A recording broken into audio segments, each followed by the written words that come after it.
Il y a une croyance que beaucoup portent sans s'en rendre compte.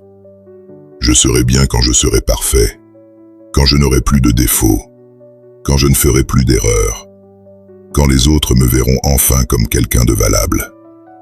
Et en attendant cette perfection qui ne vient jamais, on remet sa vie à plus tard. On s'excuse d'exister. On se juge plus durement que n'importe qui d'autre. Christophe André, psychiatre et psychothérapeute français, a passé des décennies à observer ce mécanisme dans son cabinet.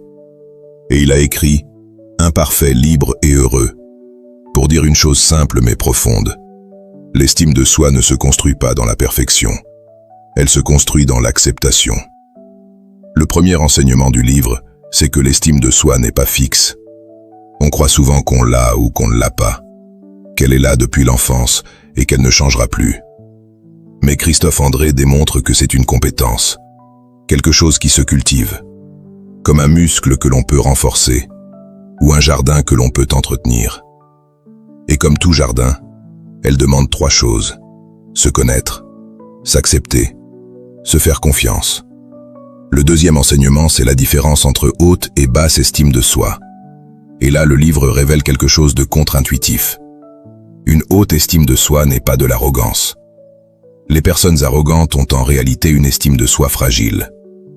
Elles ont besoin d'être admirées en permanence, parce que sans ce regard extérieur, elles s'effondrent.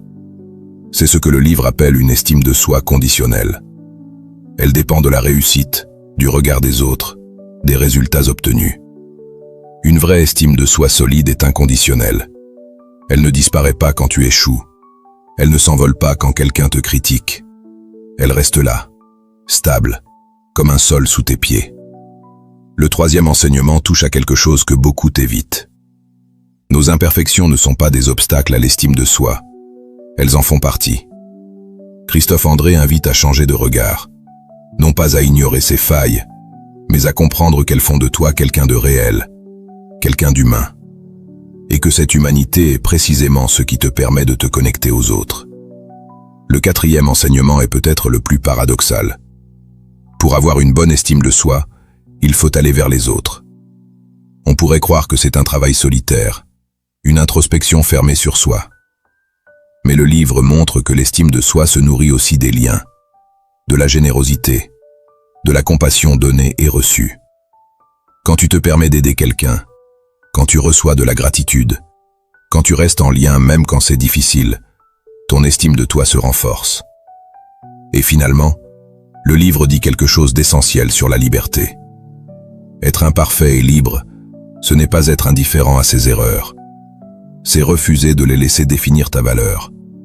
C'est avancer avec ses cicatrices, sans s'y enchaîner.